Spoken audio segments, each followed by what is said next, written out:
Hello students, welcome to new video.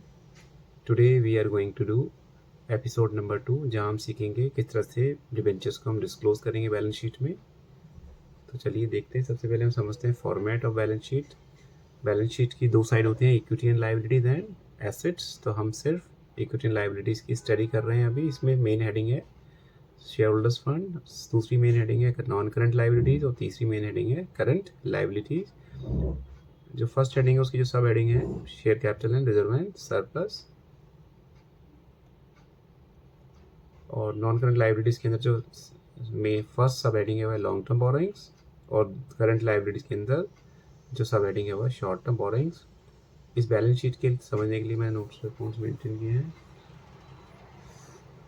देख सकते हैं। जैसे कि आप नोट नंबर 1 में शेयर कैपिटल में हम दोनों तरह की कैपिटल कवर कर लेते हैं, equity share capital and preference share capital. तो हम दोनों को यहाँ वैल्यू लिखेंगे और उसका टोटल करके जो अमाउंट आएगा उसको हम शो कर देंगे इस शेयर कैपिटल नोट नंबर 1 के आगे। ऐसे ही दूसरी सब हेडिंग की बात करूँ रिजर्व एंड सरप्लस की, तो रिजर्व सरप्लस में आता है सिक्योरिटीज़ प्रीमियम या किसी भी तरह के जो रिजर्व्स हैं, चाहे वो कैपिटल रिजर्व हो चाहे वो जनरल रिजर्व हो। All reserve are the part of reserve and surplus, तो उनको हम यहाँ लिख सकते हैं और उनका टोटल करके रिजर्व सरप्लस के सामने अमाउंट को लिखेंगे। बट क्योंकि हम इस चैप्टर के अंदर से डिवेंचर की स्टडी करने जा रहे हैं, तो ये जो मैंने लिखा हुआ है शेयर होल्डर्स फंड, ये सिर्फ प्रीवियस चैप्टर जो हमने लास्ट वीडियो में कवर किया था शेयर कैपिटल से, उसको रिकॉल करने के लिए मैंने लिखा है। अदरवाइज तो we are going to do only treatment of debentures. तो देख सकते हैं आप सेकंड मेन हेडिंग है नॉन करंट लायबिलिटी, जिसके अंदर सब हेडिंग है लॉन्ग टर्म बोरोइंग्स। इसको हम कैसे दिखाएंगे, जैसे यहाँ नोट नंबर 3 लिखा हुआ, तो यहाँ हम 12% डिवेंचर, जितने भी परसेंटेज डिवेंचर्स का होगा, 12 हो, 10 हो, 8 हो, 9 वट एवर, हम उसको यहाँ लिखेंगे और उस अमाउंट को यहाँ लिख करके इस अमाउंट को हम बैलेंस शीट में शो करेंगे। ऐसे ही अगर मैं बात करूँ शॉर्ट टर्म बोरिंग्स के लिए, नोट नंबर 4 लिखा हुआ है इसके सामने, जैसे कि आप देख सकते हैं। इस अमाउंट को हम भी ऐसे लिखेंगे 12% डिवेंचर या 10% डिवेंचर, और उस अमाउंट को यहाँ लिख करके हम शॉर्ट टर्म बोरिंग्स के आगे लिख देंगे।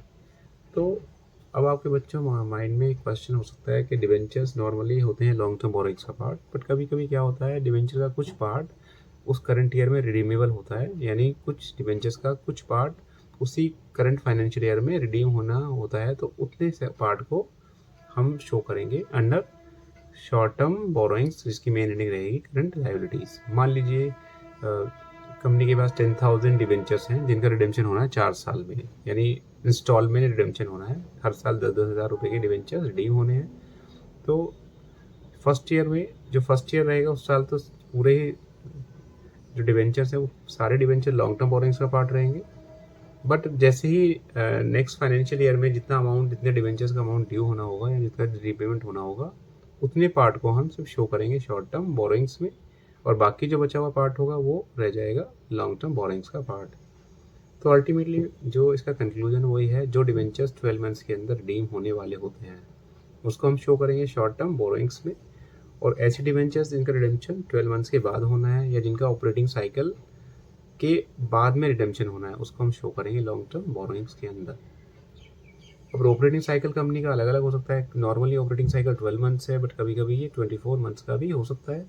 तो अगर डिबेंचर्स, कुछ डिबेंचर्स ऐसे हैं जिनका रिडेम्पशन 24 मंथ्स के विद इन 24 मंथ्स होना है, तो उस केस में उस कंपनी का ऑपरेटिंग साइकिल के अंदर ही कंपनी के डिवेंचर रिडीम होने जा रहे हैं, तो उस केस में उन डिवेंचर्स को हम लिखेंगे शॉर्ट टर्म बोरोइंग्स का पार्ट।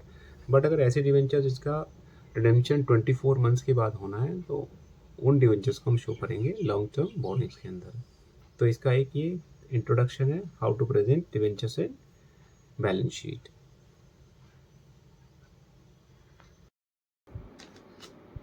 चलिए फॉर बेटर अंडरस्टैंडिंग के लिए देख लेते हैं इन केसेस को। Case 1, when debentures are shown as long term borrowings, किस केस में हम डिवेंचर्स को लॉन्ग टर्म बोरोइंग्स की तरह शो करेंगे। When debentures redeemable after 12 months or after the operating cycle of the company will be shown as long-term borrowings under main head of non-current liabilities, यानी वो debentures जिनका redemption 12 months के बाद होना है या जिनका रिडेम्पशन उनके ऑपरेटिंग पीरियड के बाद होना है, they will be shown as long-term borrowings under main head that is non-current liability। Case 2 की बात करें कब हम इनको शो करेंगे as a short term borrowings?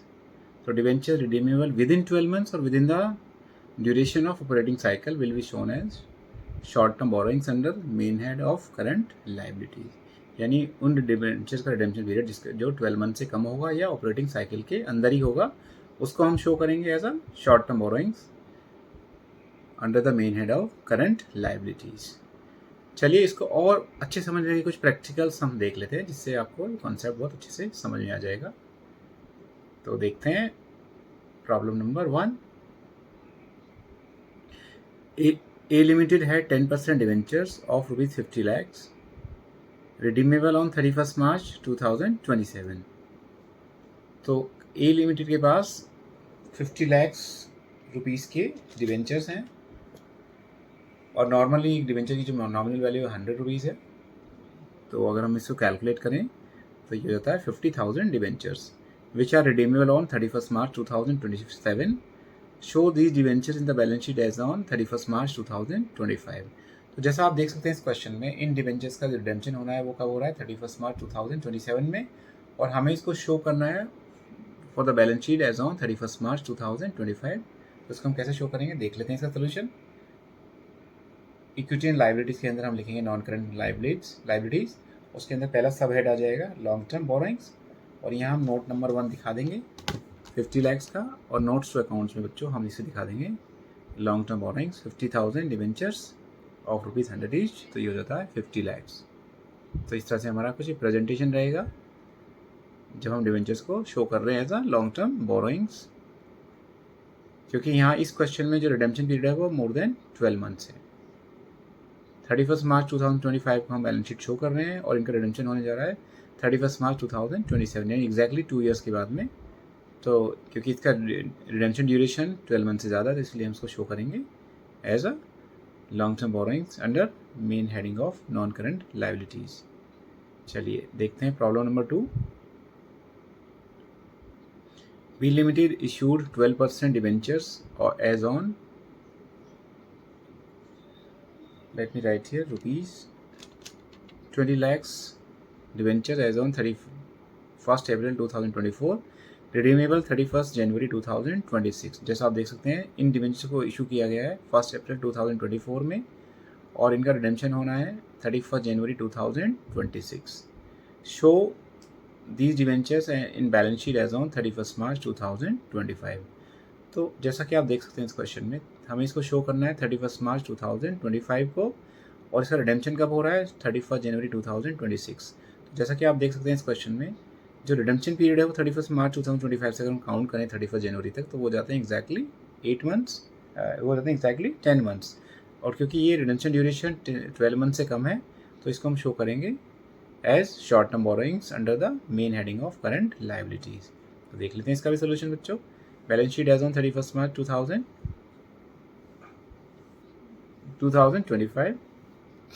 तो इसको हम लिख देंगे करंट लाइबिलिटीज़, और शॉर्ट टर्म बोरोइंग्स में हम नोट नंबर 1 डालेंगे और लिख देंगे 20 lakhs, और नोट्स टू अकाउंट्स में लिख देंगे इसको short term. Let me right here, this is short term borrowings. तो 20,000 12% डिवेंचर्स ऑफ ₹100 ईच 20 lakhs। तो इस तरह से हम इसको शो कर देंगे। आई होप आपको ये क्वेश्चन समझ में आया होगा। चलिए मूव करते हैं नेक्स्ट क्वेश्चन की तरफ। ये है problem number 3। X limited had 9% debentures of ₹70 lakhs as on 1 April 2024, redeemable on 31st March 2028. The operating cycle of the company is 24 months. Show these debentures in the balance sheet as on 31st March 2025. तो company के पास debentures हैं 70 lakh rupees के 1 April 2024 को, और इसे हमें show करना है balance sheet as on 31 March 2025, और इसका रिडेम्पशन जो पीरियड है वो कब है? ये है रिडीमेबल ऑन 31 मार्च 2028, और ऑपरेटिंग साइकिल जो है बच्चों इस क्वेश्चन में दिया हुआ है 24 मंथ्स। तो हम काउंट कर लेते हैं 31 मार्च 2025 से लेके 31 मार्च 2028, जो कि 3 ईयर्स हो जाते हैं, यानी these are more than 24 months. इसका मतलब इनकी जो रिडेम्पशन पेमेंट है वो 24 मंथ से ज़्यादा यानी ऑपरेटिंग साइकिल से ज़्यादा है, तो इस केस में इसको हम शो करेंगे as a long term borrowings under the main heading of non current liabilities. देख लेते हैं इसका प्रेजेंटेशन। तो इसको हम लिखेंगे equity and liabilities, under non current liabilities हम लिखेंगे लॉन्ग टर्म बोरोइंग्स 70 lakhs, और यहाँ हम शो कर देंगे इसको long term borrowings 70,000, 9% debentures of 100 each 70 lakhs।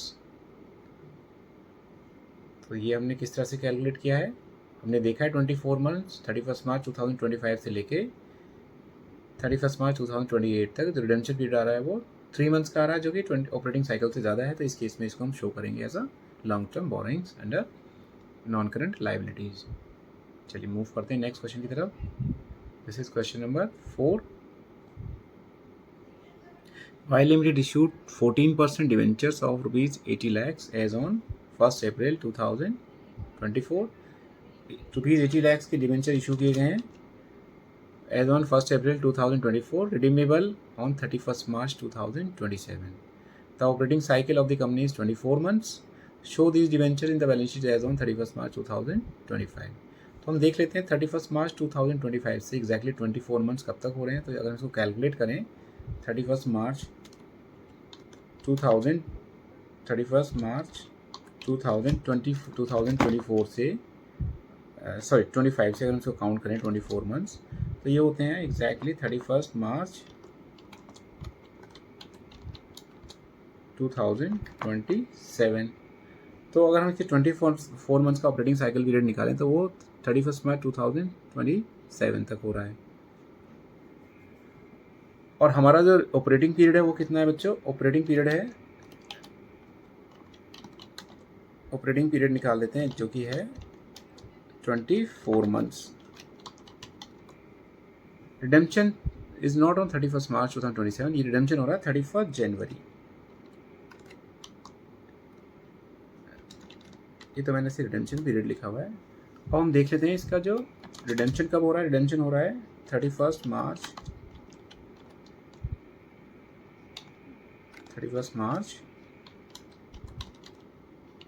2027, not March, 31st January, it's not March, let me correct it, January. तो बच्चों आप देख सकते हैं ये ऑपरेटिंग साइकिल का ड्यूरेशन है और इसी बीच में इसका रिडेम्पशन पीरियड भी आ रहा है। इसका मतलब जो डिवेंचर रिडीम हो रहे हैं वो with in the operating cycle के ड्यूरेशन में हो रहे हैं। तो उस केस में इसको हम शो करेंगे as a short term borrowings under the heading of current liabilities. तो इसको प्रेजेंट कर देते हैं हम। इसको सिर्फ हमें समझना है कि उसको हमने करंट लायबिलिटी की तरह शो करना है उसको, या नॉन करंट लायबिलिटी की तरह शो करना है। उसके बाद में हम इसको शो कर देंगे current liability short term borrowings 80 lakhs, और नोट्स टू अकाउंट्स हम इसको मेंशन कर देंगे 80,000, 12% debentures of rupees 100 each 80 lakhs। So I hope ये आपको समझ में आया होगा। अब हम बात करते हैं एक और इम्पॉर्टेंट क्वेश्चन की, एग्जाम्पल नंबर 5 देख लेते हैं इसको भी। Current maturity of the long term debts, तो ये की इंपॉर्टेंट पार्ट भी है। पहले मैं इसका मतलब समझाता हूँ। Current maturity of the long term debts, कभी कभी कंपनी के पास होते हैं कुछ डिवेंचर्स जिसका जो पेमेंट जो रिडीम हो रहे हैं इंस्टॉलमेंट्स, तो कभी कभी डिवेंचर्स का कुछ पोर्शन उस करंट ईयर के ड्यूरेशन में आता है जिस ईयर में स्टेटमेंट प्रिपेयर हो रहे हैं। तो उस केस में जितना पोर्शन उस करंट ईयर में रिडीम होने को होगा डिवेंचर्स का, उसको हम बोलेंगे current maturity of the long term debts. मान लीजिए कंपनी 10,000 डिवेंचर इशू करती है 100 रुपीज़ के for the redemption for 5 years, यानी every year company will redeem 2,000 debentures. तो इस केस में हम क्या करेंगे, जैसे 10,000 डिवेंचर्स हमने टोटल इशू किए हुए हैं और 2,000 डिवेंचर्स उसी ईयर में रिडीम होने वाले हैं, तो उस सेक्शन को हम ले लेंगे current maturity of the long term debts. यानी उस डिवेंचर्स की जो टोटल लॉन्ग टर्म डेट्स है 10,000 डिवेंचर्स का, उसका कुछ हिस्सा उस करंट फाइनेंशियल ईयर में आ रहा है, तो उस हिस्से को हम ले लेंगे current maturity of long term debts. चलिए इसको समझते हैं इस एग्जाम्पल से। देखते हैं एग्जाम्पल। ये Surya limited has outstanding 10% debentures of rupees 20 lakhs as on 31st March 2026, out of which debentures of rupees 5 lakh due for redemption on 31st January 2027 within the 12 months from the date of last balance sheet, that is 31st March 2026. Show these debentures in the balance sheet as on 31 March 2026। जैसे कि आप question देख सकते हैं, पहले हम question को ही समझ लेते हैं। सूर्य लिमिटेड के पास 20 लाख रुपए के डिवेंचर्स हैं एज ऑन 31 मार्च 2026, जिसमें से 5 लाख रुपीज़ के डिवेंचर ड्यू हैं for redemption as on 31 March 2027। तो अगर हम 31 मार्च 2026 से 31 जनवरी 2027 का ड्यूरेशन काउंट करें तो वो होता है 9 मंथ्स, वो होता है 10 मंथ्स, जो कि 12 मंथ से कम है।